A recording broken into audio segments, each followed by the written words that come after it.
Hello and good evening to UKAL Pod 7. I'm Drew, also known as GSG. Hello, I'm Sarah, known as Airsoft Vixen. And hi And tonight everyone, we oh, you're right. Tonight we've got our guest on. with terrible podcast etiquette. My name's Kelly. I'm also known as Femme Fatale Airsoft. So, yeah, thank you for joining us tonight, Kelly. Couple Thanks of for having me. things we'll quickly chat about first, and then we'll get asking you some questions, if that's alright. First things first is you may have seen this evening at 6 o'clock, our tickets have gone live for our UKAL charity game.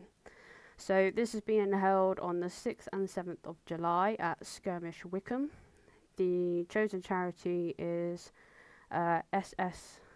SSAFA, and I'll quickly show you where you can grab your tickets from,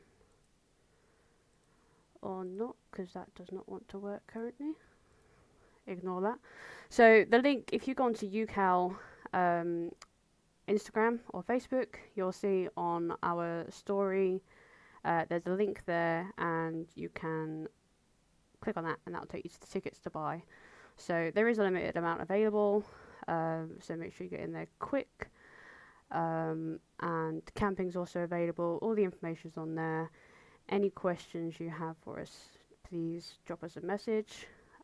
We will also have some vendors attending as well. All the information will be shared on our social media pages. So yeah, we want to try and raise as much money as possible for the charity. So definitely try and head down there. We'll really appreciate it. And we'll have some fantastic raffle prizes up for grabs as well with the massive raffle we're going to do. So yeah. The second thing is also we've been asked about supporters patches. We now have them back in stock. So if anyone wants to buy a UKAL supporters patch, please drop us a message and we'll get them sent out to you as soon as possible as well. I think we were doing them for £4 a patch. Yeah, I'm pretty sure it's £4 patch. So yeah, I think that might have been. we'll double check that. And yeah, just drop us a message if you want one. And yeah, we'll let you know how much and we'll get one sent out to you. And the other thing is, we also have our UKAL meetup confirmed. So this is an event where any ladies who already play or want to play can come along. It's just a normal skirmish day at an airsoft site, but it's just a date that we all arranged to go.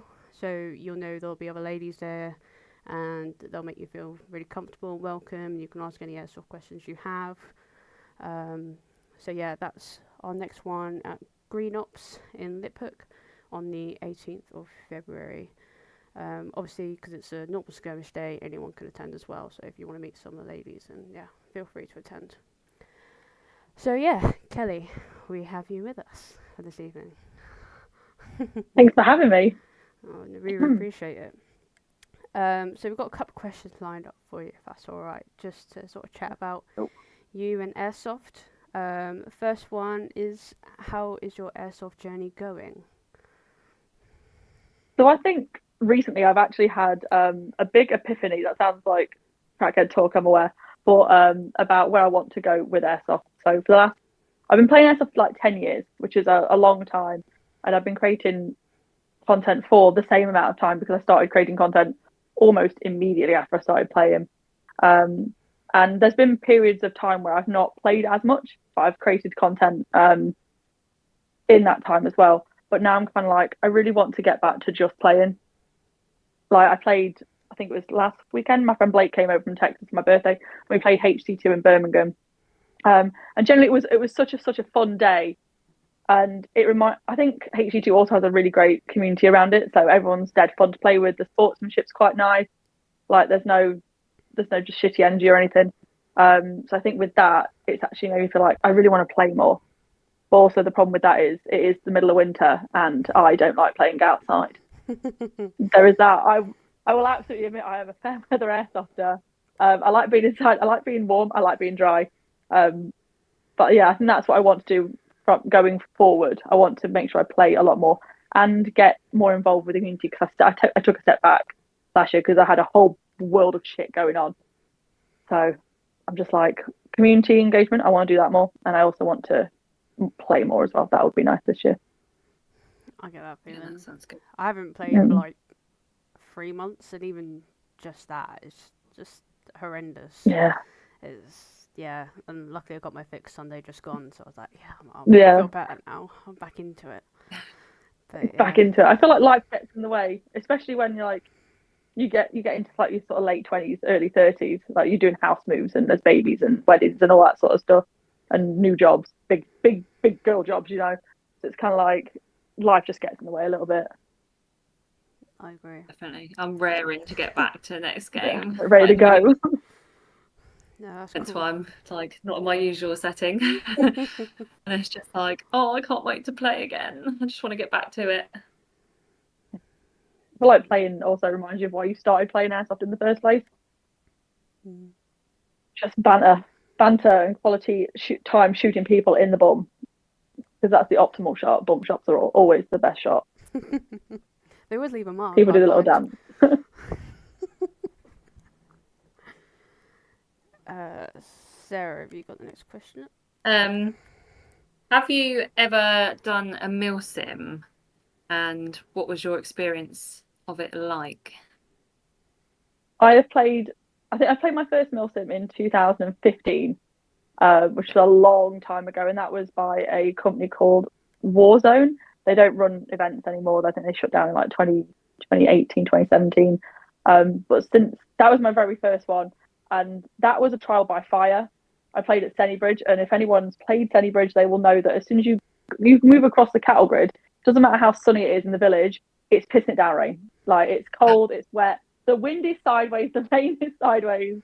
And I didn't realize quite how cold, how intense, and how long that would be. Like you think 24 hours playing airsoft, like that's banging. That sounds awesome. And then you're in the middle of it, and you're like, I'm tired, I'm cold, I'm hungry. I've been shot left, right, and centre. But I thought that one was kind of a trial by fire, because I only really played like just regular game days up until that point. Very pleasant in the summer, warm, lovely. And then it got to that, and I was like, oh my god. But that being said, it didn't put me off because then I went on to play more around the country, and then I went to Greece to play a milsim, which was that was hard work because it was like 30 odd degrees, and it was the middle of summer, and Ouch. obviously the Greeks are all used to it, so they're all just running around doing all their bit, and there's me on because I'm pale as well, so I'm like I don't want to get burned, so I'm there stood under every shady tree, only going into the forest, not into the open areas. And I played some in America as well. I played the Milton West in Victorville, George Air Force Base. That one's I think it's a scary. I can't remember the name of it, but I've also played the one in Washington, Centerville as well. Washington was really cool because we got to play across Mount Rainier, but that was also hard work because it was after being in California for so long. Washington is has a very similar climate to us. So going from like 30 degrees back down to like maybe 5 at night, and sitting there at night just like aching. Oh. Like, I can't feel my fingers holding my gun, just waiting for it to come out. I really enjoy them, but the only thing is that they're really hard on your body. They're really hard on your mental state as well, because you've got to stay ready for the whole 24 hours. There's no just popping in and out. I got night vision in 2020 because I realised that I was playing Milsons like 2-3 times a year, and because the night makes up a large portion of that, and I felt like if I didn't have night vision, I wasn't playing the night. I was missing out on a lot of the game, and getting night vision absolutely changed the game because you can play for longer. It's absolutely an advantage to people who don't have it as well. So you can just walk around and very fun. I think milsims they're so fun and they're very immersive, especially when you've got all the pyro and like the staff take real pride in what they do. So they have like vehicles and pyro, and they have an actual structure to it rather than just people shouting at you sort of thing. I don't think they're for everybody, not at all. I think they could be too much for some people if like you're not in good physical health, or you're just a bit delicate mentally, and that sounds awful the way I've said that. But like if you're not in the right frame of mind to be cold, hungry, stressed out for 24 hours, I don't think you should do it. That being said, I haven't played one for a little while. The last one I played was at Swinnerton, and we were sleeping in this building that literally had a waterfall in it. It was so cold, so Nice. great times. Great time. Do you think that, because obviously you said your first milsim was in 2015, have you noticed like the milsims gradually getting better or like progressing a lot more over the years? I think the quality of them's definitely gotten better because between like 2015 and like 2020 maybe there was a big surge in events. There was lots of different companies doing it, like Sterling. There was Warzone. I think Defiant events came around that time as well. But what I've noticed over the years, companies have stopped doing the events. So now there isn't actually that many milsims that you can go to. So I think the quality of the events has gotten a lot better, but the quantity of the events is a lot fewer, if you know what I mean. Like there aren't as many. I would like to make a Defiant event because I've seen some of the pictures and that they look really, really fun, really immersive, which is cool. No, that was good. Awesome. Some people may not know, you run a page called Women in Airsoft on Facebook, I think it is, and Instagram as well. Might be right. What made you start that? Yeah. And what was your goals for that? Because it's kind of similar to UKAL in a sense. UKAL, but yeah. A bit broader. So I didn't start Women of Airsoft. It was Unicorn Leah from the States that started that. But I took Adam in it and I have since its beginning. I think basically we were just fed up with around that time airsoft was very much a boy sport still.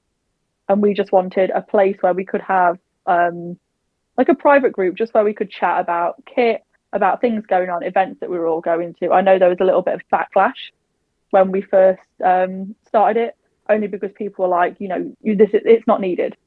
And I'm like, well, the thing is, if people want it, it is needed because if I was a female starting airsoft now and I wanted advice on kit, I would want advice from women. I wouldn't want advice from people who don't have the same body as me. So when you see a post by a gal and she's like, hey, I really want to know what plate carrier I should get. And then you get people flooding the comments trying to be really helpful, being like, this really works for me. And it's like, that's awesome, but it's not very helpful because it's not what she's looking for. She's looking for something that will fit the form of her body rather than, and not everyone wants to wear chest rigs. Not everyone wants to wear them. And I see a lot of people recommend the Laylax corset as well. People who don't generally have tits. And I don't know if those mag pouches that you can put on them, like if you put them on this way, then you try and draw a mag up, you're going to hit it.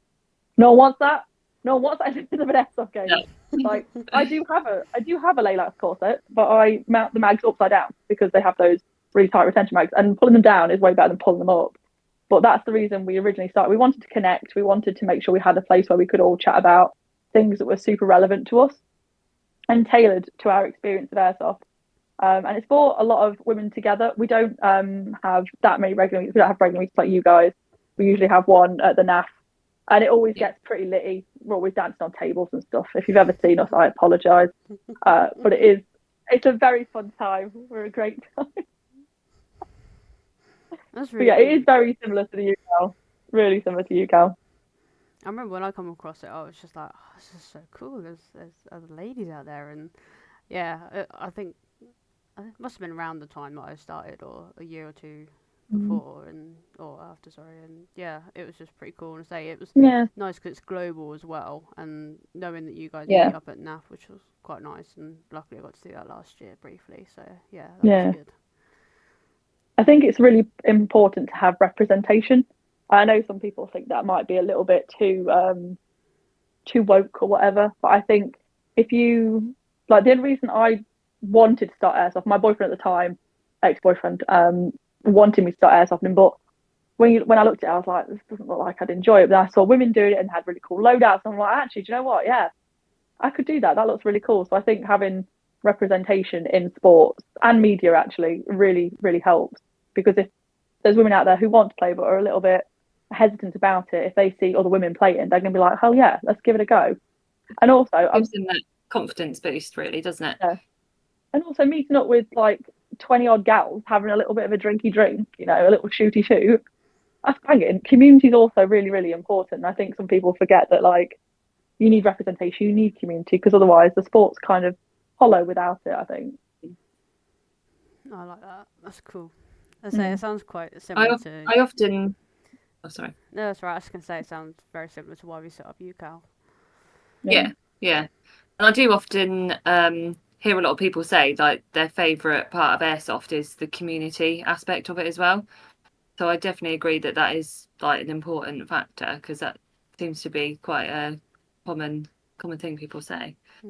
Yeah. Some people might have seen on your social media that airsoft's not your only hobby, and that you're into your like LARPing, cosplay. Yeah. How did you first start getting into LARPing? So I'm actually surprised that no one has given me more shit about this than they already have. People have made jokes, but no one's actually been like, "That's so nerdy. That is so nerdy." Do you know what I mean? But my partner has played LARP for many years, and when we first got together, he was like, "This is really important to me. I'd really love it if you'd come along." And I was like, "That's so nerdy," but sure, why not? And so I was like, I made my own dress, which I think everyone saw the stories of how that went. I set it on fire. I hot glued myself into it. And I had like 3 weeks to make it, and I was stressed out. I was like, I can't do this. And then I got elf ears, and I turned up to the event, and I was so awkward my first event, because like, I don't know how to role play. I don't know how to do this. But actually, it's really, really easy. Even if you're not into like the role play aspect of it, you just basically play yourself with a different name and a sword, and it's really, really fun. But what I like about LARP the most is I get to go out and hit things. So at Empire, I play a member of the Kohan. I'm now one of the sergeants of the Brass Coast. So now I will be, so at E1 this year I will be leading the Kohan, in which are the warriors of our sort of nation, into battle with the orcs, that's cool. But yeah, so there's the Imperial Empire, which is the citizens, and then there's the orcs, the bad guys. My character's backstory is that basically the Grendel, a type of orc, killed my entire family, and I'm out for revenge. Do you know what I mean? So yeah, we get to go out on the field. Everyone's wearing orc masks. You get to go out and then just go ham. Obviously, pull your blows, don't be crazy, but it's really fun to indulge yourself into a different world, be somebody else for a little bit. And I think with Empire, the atmosphere at night, like there's no pre-recorded music, there's no technology. Everything is candle lit. There's like little fairy lights everywhere. The atmosphere is delicious, and you can get drunk on in-character money. It's perfect. Like they give you money at the start, like in a little baggie. My character has a business, so she gets all this money, and I'm just there like, what can we do with this money? Buy mead. It's so fun. But it's very similar to airsoft, because when you play airsoft, you're also, I know someone got mad at me for saying it was LARPing, but I'm like, but it is. You're dressing up as a character, someone you would want to play.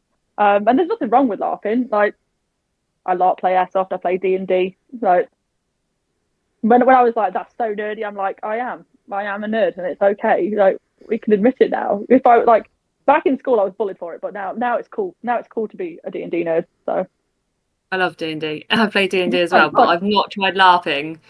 We've had a few games, like D&D games nights, where we've all like gone as our characters. That's cool.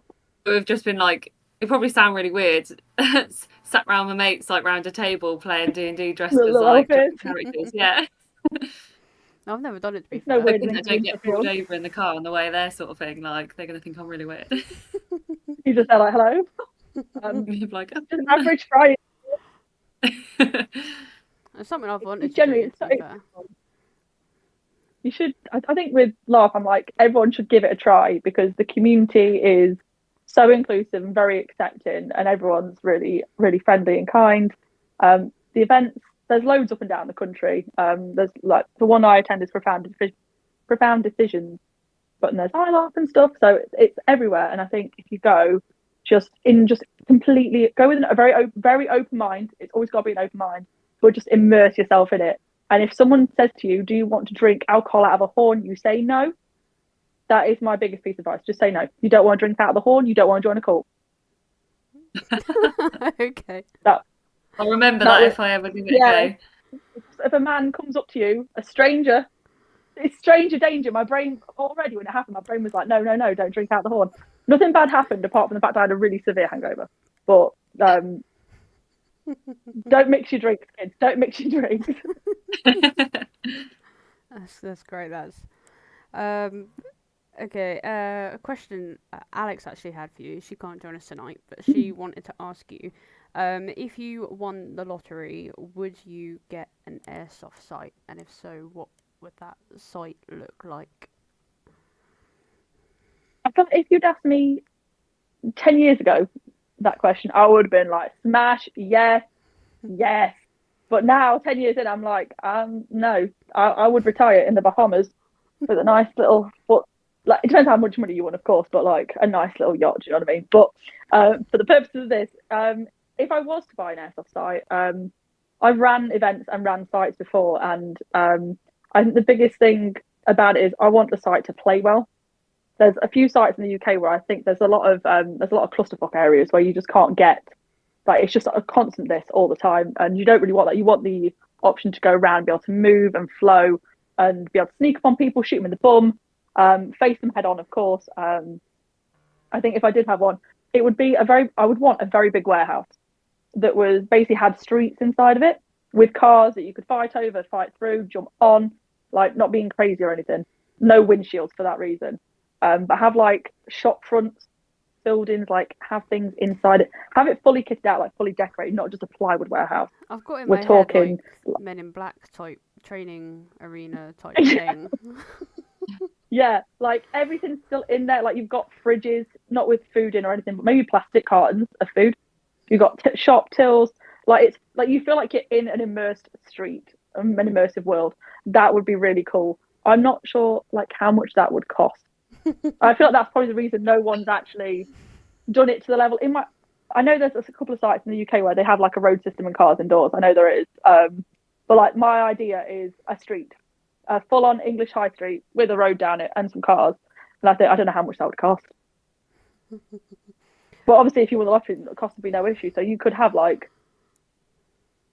everything. You could even have really nice flowers and plants. So that's what it would look like. Bernie said in the comments, she said, imagine the Hunger Games, but make it airsoft. That is how, like, I think that'd be good. That Katniss Everdeen's outfit in the Hunger Games, that black, sleek, like fancy war train outfit. I would love an airsoft loadout like that. But obviously, if you'd get shot, and it's so tight, you'd get shot in the leg, and you'd regret all your choices led to that moment. But you'd look hot. Yeah. You'd look hot, so it would be fine. That's good. That's true. Oh, and Caitlin said, "Where's Dexter?" I don't know. Oh. Is he back? He's asleep in his bed. I'm so up. With a side eye, just like, what are you doing? Buddy, shoot to the internet, please. You're such a sweet boy. Oh, wow. He's a very tired bubble, I apologise. Oh, let's cover your address. Oh, gee. This is an unimpressed chihuahua. He doesn't look impressed at all. He's like, Mum, I was sleeping. Why are you showing me off? Because you're so attached and the internet needs to see you. Get you.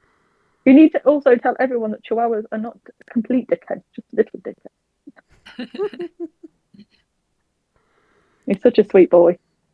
I need Caitlin to meet him in person. You need to meet your Auntie Caitlin, don't you?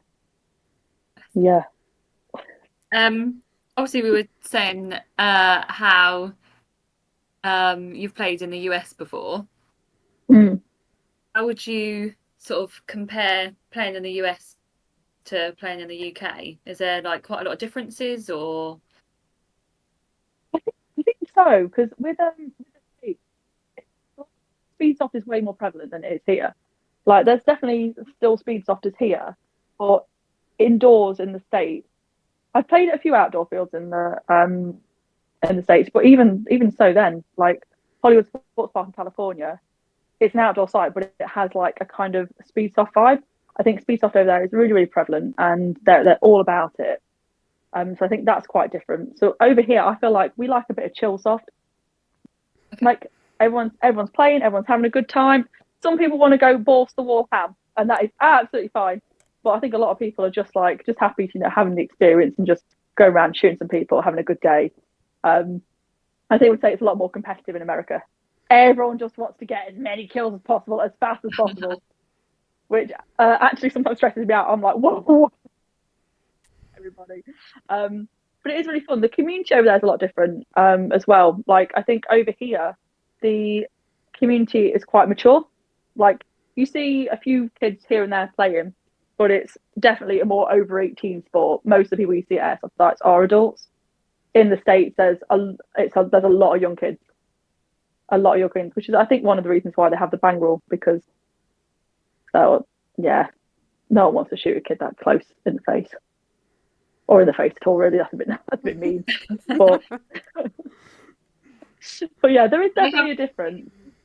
Do they have different rules Sorry. over there then, in terms of like ages and stuff like that? Do you know? So most CQB sites over there, like, you know how over here, if you're under 18 at a CQB site, you have to wear full face. You've got to have even if it's like a lower and a thingy, over there you have to have full face anyway. Like, the look on people's faces when I walk up with a pair of goggles that aren't full seal. Like, I've been playing CQB since 2014 with my trusty Wileys with no seals on them. I walk up just like, yep, and they're like, whoa, no. And I'm like, why? And they're like, well, what if a BB goes behind it? And I'm like, sure. Yeah. Sure, that could happen. That could happen. But apart from that, there's not that many different rules. The only thing I would say is the bang rule, but the bang rule it's such a sucky rule. Like, people use it in a way of they'll run into a room when there's 5 people and they'll go bang, bang, bang, bang, bang. And it's like, that's not how that works. That is not how that works. I know we've had people try and play it over here and they just get shot and they're just like, oh, Judith, no. Like, why am I being shot right now? It's like, well, because it doesn't work over here. Surrender works over here, sure. And surrender's a fine rule to use. But yeah, the bang rule sucks. Not for me. What would you say you preferred them if you had to choose between the UK and the US sort of play style? The UK. I'm getting older. My knees hurt, my back hurts. I want to chill as much as possible. That doesn't mean like I don't like being aggressive, because I do like playing aggressive in sites that I know. I don't want to run around a site that I don't particularly know very well, because that is exactly how you run into a wall or trip or hit your head. And I'm not a spring chicken anymore, so I can't do that. But yeah, just having a nice chill day. Just having a nice chill day. That's what I want. People are watching this just being like, she actually ever played airsoft? She played a chill day of you played. Yeah, definitely the UK. So speaking about CQB and stuff, like, what would you say your favourite site for CQB in the UK is? HC2 Airsoft it's in Rowley Regis. Yeah, Rowley Regis. So I first started playing HC2 when it was High Command all the way back in 2017, and it was your typical airsoft site. You know, you walk in, it looks like it's been derelict for years. Paul's going to kill me for saying this, but it looks like it's been derelict for years. You're running around like an abandoned building. It had a nice enough safe zone, but recently it's been through a couple of iterations since then, because it was in range and that's closed down. Then it went back to being an airsoft site. But at the minute, it's been completely refurbished. So the inside has, like, the safe zone is really, really lovely. There's actual working toilets, very clean actual working toilets, which is always nice. There's like a little coffee bar, which is a little bit bougie. I don't think I've been to an airsoft site that has a coffee bar in it. That's a bit bougie. But the upstairs now, it flows really well. They took part of the archways out, so you don't have to. I mean, I'm small enough that I didn't have to duck to get to those arches anyway. But now people of a normal height can get under those arches whilst running, so that's very good. And they've also built these sniper towers, which have the dirtiest angles. Like if you can run to the sniper tower that's just opposite the archways, and you can get in that doorway before someone else from that side runs in, you're golden because of this like slither where you can like. Can you snipe? It's very then? satisfying. No, Oh, you got me just excited. CQB Then. sniping. No, I posted a picture once that said AG sniper, and it was a complete joke because obviously that's not a thing, and everyone was like, rah, rah, rah. I'm like, well, the accuracy is there. The accuracy is there. It's a really really fun site to play. I think before that, my favourite site was it was Swat Fortress in Liverpool. It was an old tobacco factory. It eventually got made into like luxury flats because when don't airsoft sites get redeveloped into luxury housing, you know. But that was like a really big warehouse with these old rickety floors and these like offices that you could fight all the way through, but you could see people on the outside. So it was like, oh. Very good, very fun. It's a shame. It's a shame it went, but I've not played there. They've got a new site now, but I've not played there yet. I think it's called Kiln. I would like to get back to Liverpool one day, but it's just about traveling up and down and stuff. But yeah, HG2. Ever get a chance, go there. It's a fun day. What about Woodlands? Have you got a site? Oh. Joe? Yeah, I was gonna say, what about Woodlands? Like, if an outside site, what would be your favourite one? It's a real split because I really enjoy Warzone. Like I love Warzone. It's such a good site.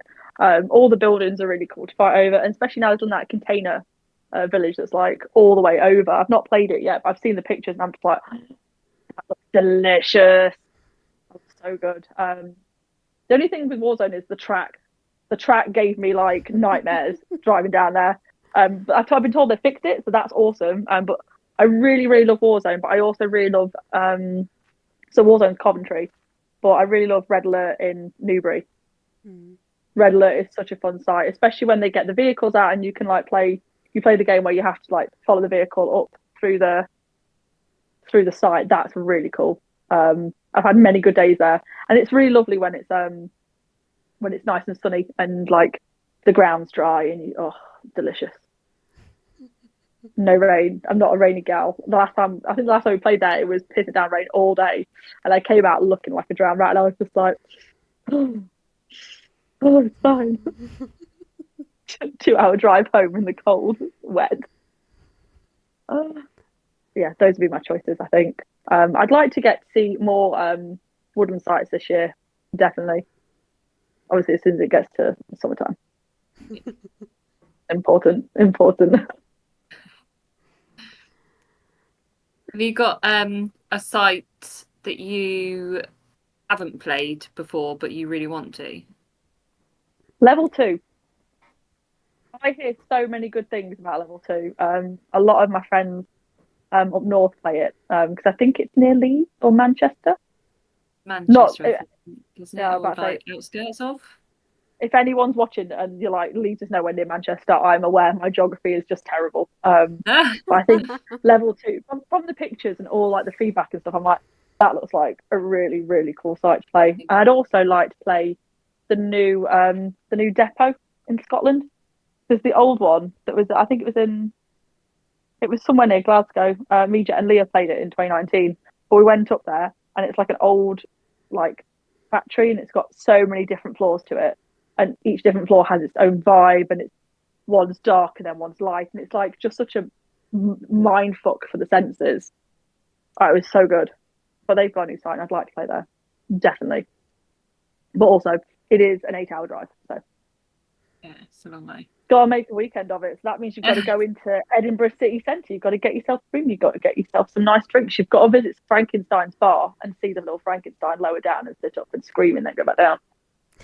It's a whole weekend. Have you got obviously you said you played in the US and you've done it was a milsim in Greece, wasn't it? Greece, yeah. Is there any like other countries that you really want to go and visit and play? I'd really, really love to visit the Czech Republic. There's an event called Border War Milsim, and it's the same weekend as NAF, which is the only reason I've not been so far because I'm always at the NAF.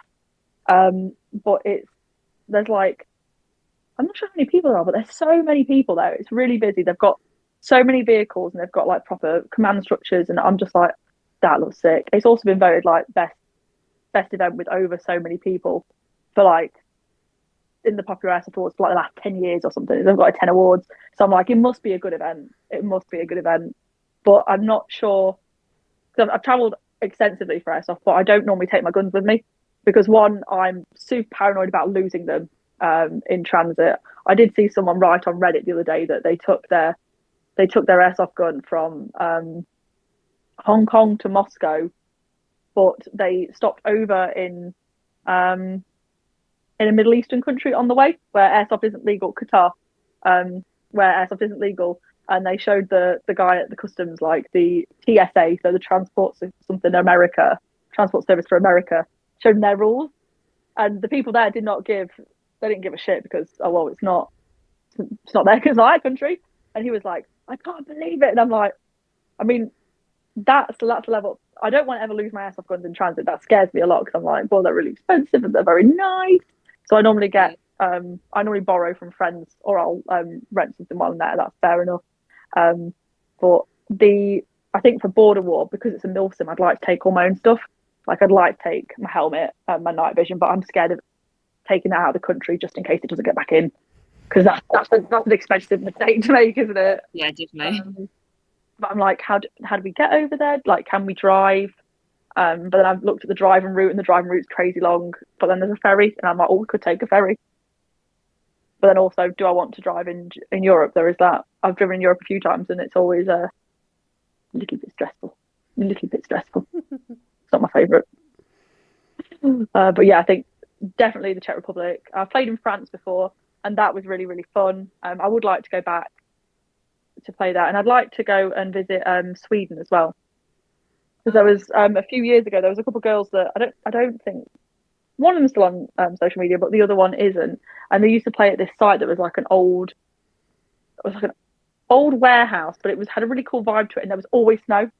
And oh my god, airsoft pitches in the snow are just so delicious. So I'm like, I would love to play there. And Lisa, skinny bit, she's moving, I think, either moving or has recently moved to Sweden. So I might hit her up and be like, gal, take me to your spot. Take me.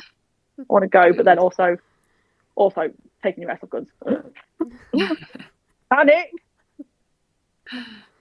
That's one thing that worries me about playing abroad or like traveling, like is taking all the kit. When I like, played in Turkey, I was just like, I'm not taking my kit, and I just like messaged them like, please, do you have a sniper I can use? And they're like, yeah, there you go. Yeah, I think a lot of people ask me sorry. I was gonna say that was good. That was the end. A lot of people ask me the question like, how do you take your kit over there? And I'm like, well, when it's my when I used to go over to California for like months at a time, I would take my big LBX bag, which is half like, well, 3/4 of my size, half very, very, that's doing it dirty, that is. It's 3/4 of my size, and I just pack it full of kit and just send it off. Now when I go to Texas, I'll have 2 suitcases. One will be full of kit and one will be full of thingy. People don't say anything. They don't, obviously it goes to the scanners, but they don't care it's got a helmet or something. You could be doing something that's not wargaming. But taking your guns over, apparently it is as easy with like British Airways and stuff. Of you book a case that's a gun case, you take it, it's in a locked case, it has to have the pressure seal on the front so it doesn't get a bit shitty in transit, I guess. But apparently it's that easy. You just declare it, take it up, and then it goes. But I'm also like, am I willing to gamble the dice? Maybe with one of my not upgraded guns, maybe. But like not my main squeezes, because if I lost my Crytax, I'd be a bit upset about it. I'm not gonna lie, I would be a bit upset. I know it's a bit silly to get upset over an airsoft gun, but I'd be a bit cut up about it. That's fair enough. I'd be the same. Caitlin's put UKAL abroad with the eyes emoji. Abroad. Girls on tour. Gals on tour. Where do you want to go, Gal? Yeah. World's our oyster, except Australia. Yeah, party bus. UKAL party bus. Let's all go to Lisa's. Yeah. That'd be turn up like 15 gals in the back, like, let's go. Like, we'll come to visit. That'd be super fun. So obviously you're known as Femme Fatale. So how did that like come about, and how did it start to get to the airsoft influencer that you are now? Oh, so the story of how my call sign came about is actually, I think it's embarrassing on my part because I had no idea what it meant for like the longest time. But I used to play a CQB site close to where I live, and the guy who shouted at me didn't know what my name was. But originally, I only agreed to play airsoft if I got one of the G&G Femme Fatale guns. Like I was hard in my pink era for like maybe the first 5-7 years of playing airsoft. All I wanted was pink kit, pink guns, everything. I once even played in a pink morph suit. Like it was a choice. It was a choice. But I had this pink gun, and he wanted to get my attention. He shouted, "Oi, Femme Fatale!" And I was like, "Ah, who, me?" It was really cool. I won't lie. I was like, "That's it. That's it." And I was like, "Okay, yeah, that's my call sign. That is my call sign." And then I was like, "Yeah, Femme Fatale Airsoft, smash, perfect." And then it got to like 6 months in, and then a French follower, messaged me and was like, "Are you French or English?" And I was like, "Oh, I'm English." And they're like, "Do you know what femme fatale means?" And I was like, "No, actually, I never looked." And it means a a beautiful, dangerous, seductive woman who leads men to their death. And I was like, I was like, that makes me sound so up my own arse. Oh my god! Like, but it had been 6 months, and everyone was like, "Yeah, femme fatale." I was like, "Guess we're keeping it. Guess we're keeping it." And I think everyone thought G&G had made the Femme Fatale range, the pink ones, because of me. And I'm like, I wish that was true. I wish that was true, because that would be an ultimate flex. But no, unfortunately, I am named after the guns, and I was worried a little bit that they were going to like try and sue me. What for? I don't know, because you can't like trademark. Well, no, you can't trademark that. I don't think. But I was just like, what if? And then they sent me a gun, and I was like, oh, thank God they're not mad at me. This all started though when so I had a car accident, and I also lost my job like around the same time. So I literally had nothing to do all day, and I had an injury, so I couldn't I couldn't go back to work. So I just started playing before the car accident. I was like, you know what I'm going to do? I'm gonna look at some kit that I want to get. And I realized at that point there was no one in the UK. There were women playing. I will preface this. There were women playing airsoft at that time. I'm not the first airsoft lady in the UK. That's not accurate. But I didn't see anyone pushing it for women. So I was like, you know what? I want to see more content for women. I want to see content about like good sites to go to, like people to play with, kit to have, because at the time I only had like, this was 2014, so it was like Taiwan gun 8 fields, like chest rigs and stuff, things that fell apart and they didn't fit at all. So I started slowly buying kit and then making content on it, and it started to gain a little bit of traction. And then the companies started sending me products. Like one of the first things I got sent was the Newpol pink helmet. I don't think they make it that in that colorway anymore, but like that was the first thing I got sent, and I was like, oh my god, it's like I was hyperventilating, like couldn't believe it. So and it snowballed from that, and I think I eventually quit my job in. Obviously, I got a new job. I quit my job in 2017 to do this full time, and it not my smartest move. I won't. My mum and dad were fuming. They were. I came back home and I was like, "Dad, guess what? I quit my job," and he was like, "Why?" And I was like, "Oh." He's like, "Do you have any money behind you?" I was like, "No." He's like, "Okay, kid, sure. You got to make this work." And I think that's the only reason why it did work, because I didn't have a backup plan. I was like, "Well, we're doing airsoft now. We're doing airsoft now," and it did really work out. That was the year I went to America, so I made a lot of contacts over there. And then I think a lot of it was very community based. I feel I do have a really good community around me, which is really lovely. People have stuck with me for 10 years, which is wild to say, because I'm like, so at some point you're like, nah, I'm bored of you, but people still stick around. And I'm like, thanks guys, I appreciate Dexter appreciates them. Dexter's an expensive dog to keep, so it's been cool. a really fun ride. Yeah, It's been a really fun ride. it's quite inspirational. Though. Like, obviously, you just sort of just went for it and it worked out. You know, you just was successful. Yeah, I think there has been backlash over the years of being like, oh, she's nothing special. She's nothing special. And I'm like, yeah, no, but the point. That is the point. You don't have to be anyone special to be on social media and to do well on social media. You really don't. I think you just got to be really genuine with it, build a community around you, and just have good vibes. A lot of the influencers I've seen come and go because they don't value their community, and they end up just treating people quite shittily, and then some drama will come out, some behaviour that they've done will come out, and people are kind of like, oof. You know what I mean? It's like when people say, yeah, she's nothing special, it's like, well, you don't need to take it that way. You can think about it. If she can do it, why can't I do it?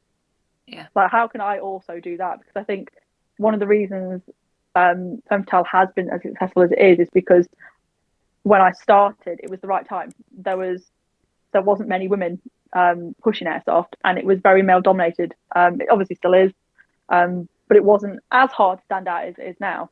If I started Femme Fatale again in 2024, I would do it completely differently, just because it would take. It's a different. There's definitely a different landscape online. Like back when I started, it wasn't about controversial content. There wasn't about any of that. It was just about people just wanted to see more content because airsoft wasn't actually that well publicized, I don't think. But now, because airsoft is quite meticulously covered and quite broadly because now everyone's got a smartphone and everyone's got internet, so you can upload from anywhere in the world, no matter who you are, what your story is. So we see a lot of airsoft content, but now it's a lot of controversial content. But I think even if I started it again, that wouldn't be the direction I would want to take, because I don't know. Clickbait, I think, is shit. Like, you know, when you read those online articles and like, oh God, they've got the worst title ever. So you're like, I'm going to read it, and it doesn't pay off. And you're like, great. Like, I don't want people to look at my content and be like, oh God, look at that title, and then read it and be like, oh shit. Like, I would never want anyone to think that about anything I've produced or written or anything. So yeah, I think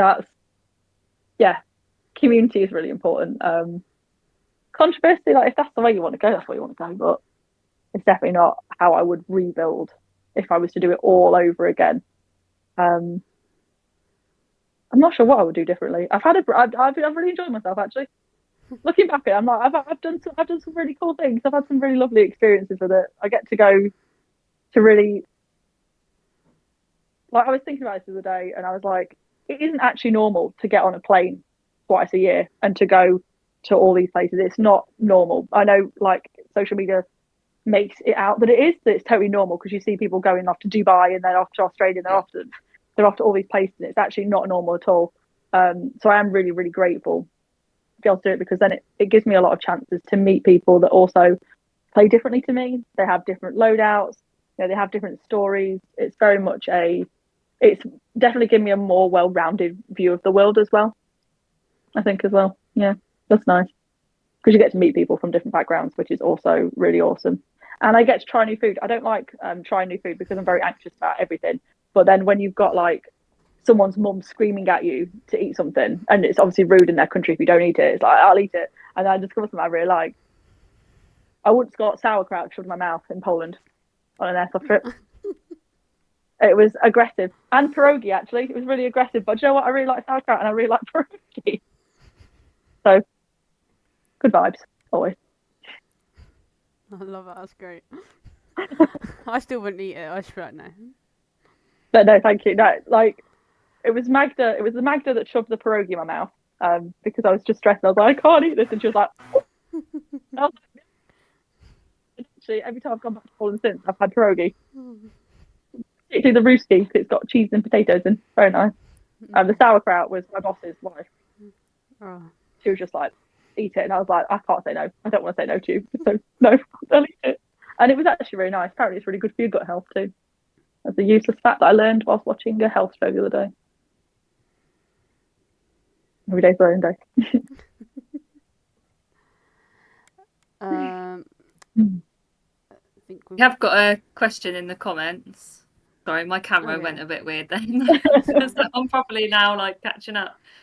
Rowan said, when or what do you think was the point that Femme Fatale took off?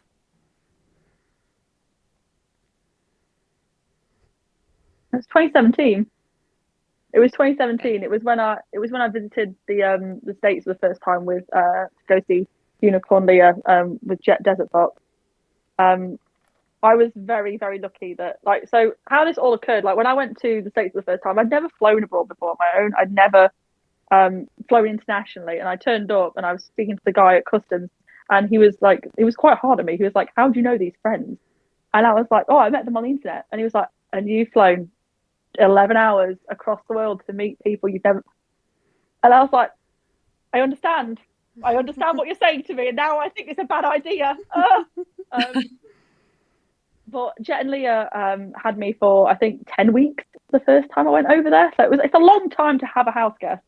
And they took me to some really cool places. So I got to meet a lot of the American community. I got to hang out with a lot of the vendors and stuff over there as well. I got to meet the team at e-bike, Crytek and all that sort of stuff. And I think at that point, because it was very much I was with them so much, and I was in all their posts and stuff, and everyone was like, "Oh yeah, this girl, she's here," and I'm forever grateful for them for that, because it was really kind of them to have me at the house for so long, to show me around, to put up with my eating habits, because we would go to new restaurants and I'd be like, "Oh, that doesn't, I know I don't want to eat it." But yeah, they definitely gave me a little leg up, which was nice. I got to meet a lot of people, got to play a lot of places. So I think at 2017, that was the year that I really got started, and it gave me a massive confidence boost as well, because Leah had been doing that full time for quite a while, and I was like, "Oh well, if Leah can do it full time, maybe I can too. Let's try it." And then I quit my job. I was like, "Fuck it, why not? What's the worst that could happen? You could lose your house." Found that one out, but brought it back. So that was okay. Yeah, we didn't lose the house. It's fine, but it was very much a transformative year as well, which was nice. I also had a bit more confidence, I think, after that, because I was kind of like, well, like, what I do is a job. I do produce content. Back then I thought it was quite high quality content, and now I can tell you that the camera quality we've got now is a lot better. You know what I mean? But I was like, I should be paid to, for my work and stuff. So I think by then I was like, hey, like, I'd really love to continue producing content for you, but could you please pay me, because yeah, this shit costs time and money. This costs me time and money, please. And people were super receptive about it as well. Like, I definitely thought people were gonna be like, absolutely not, but it turns out you've just got to ask and see what happens. You don't actually don't get. But that was a really transformative year, and it was really, really fun too. I went to a lot of places. I went to Georgia, Washington.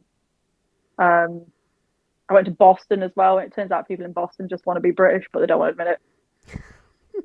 I got to dress up like a 19th century British person and fire a cannon.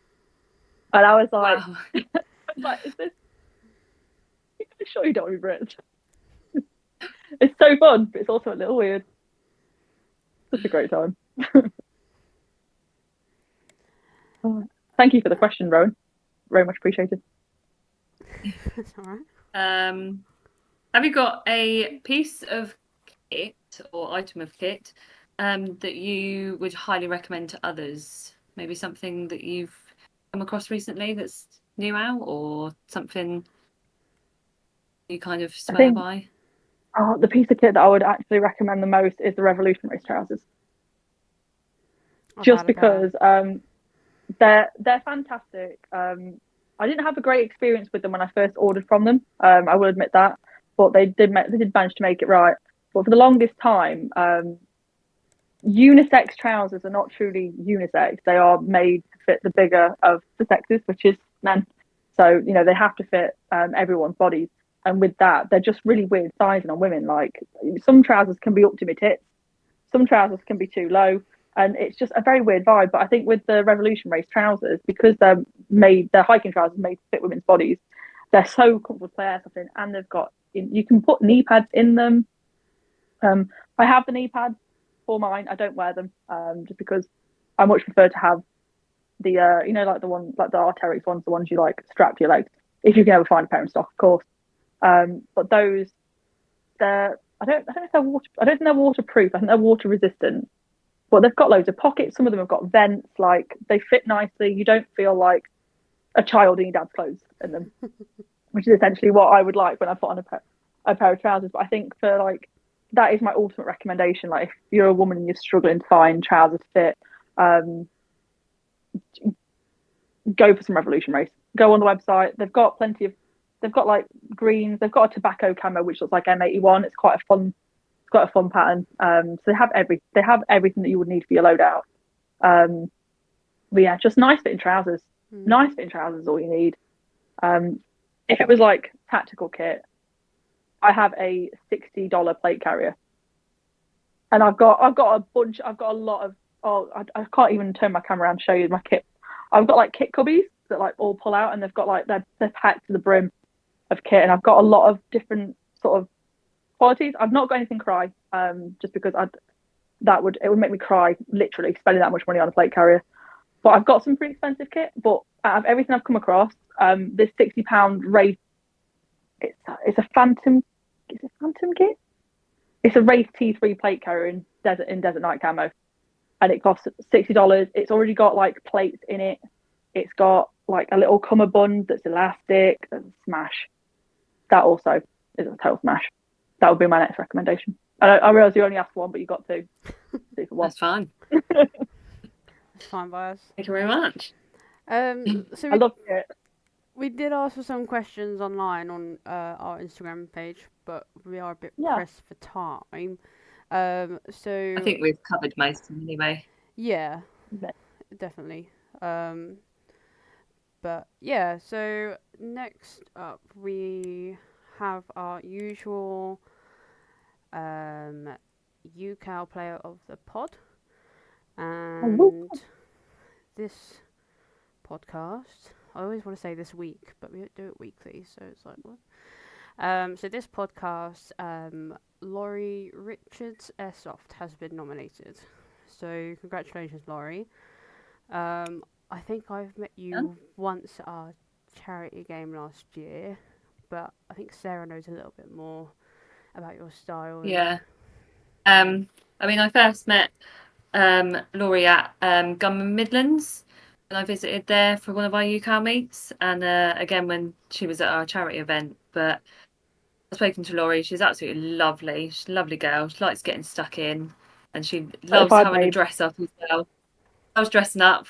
One of her, I think her latest one last Halloween, she did a really awesome Harley Quinn outfit, which absolutely rocked. So, yeah, no, she's a lovely, genuine player, and she is an awesome airsofter as well. So, well done. Definitely well done. And for our next podcast, we'll be asking the same for nominations, so make sure you get involved with that. We'll pop a list up of those who have already won the nominations, so we can go for someone a little bit different. But yeah, definitely get involved, because it's nice to give people shout outs for their style, their attitude, whatever it may be. So yeah. So final thoughts for the evening. The only thing I want to mention is our next podcast, which will be on the 13th of February, and all being well, that should be with Lone Star Tactical Gear. So make sure you tune in with that one. Either of you two got anything you'd like to say? No, just thank you very much for having me. Had a great time. Thank you very much for coming on. Definitely. Hopefully we'll be able to catch up with you in person again sometime soon. Can't wait. In the warmer weather, obviously. In the warmer weather. You won't see me out of the house. Well, you will see me out of the house. You'll just see me in a. Oh, sorry. The thing is broke on my desk chair, so it just randomly drops every so often, and it scares the shit out of me when I'm working, because 1 minute I'll be like really high up just tapping along, and it's like no, this isn't. But yeah, in the winter you'll definitely see me at a CQB site. In the summer you will see me out of the house. I'm not like agoraphobic or anything. I'm just weatherphobic, I guess.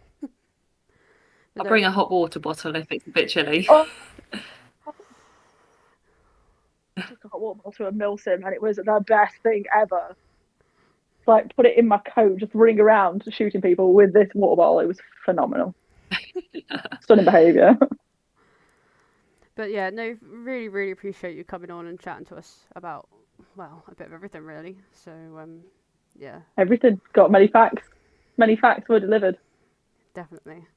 So yeah, thank you to everyone who joined us on our podcast this evening, on the chat. Sorry if we didn't get around to reading your comments. But yeah, definitely tune in to our next podcast on the 13th of February. And yeah, hope everyone has a good 2 weeks between now and then. But yeah. Yeah.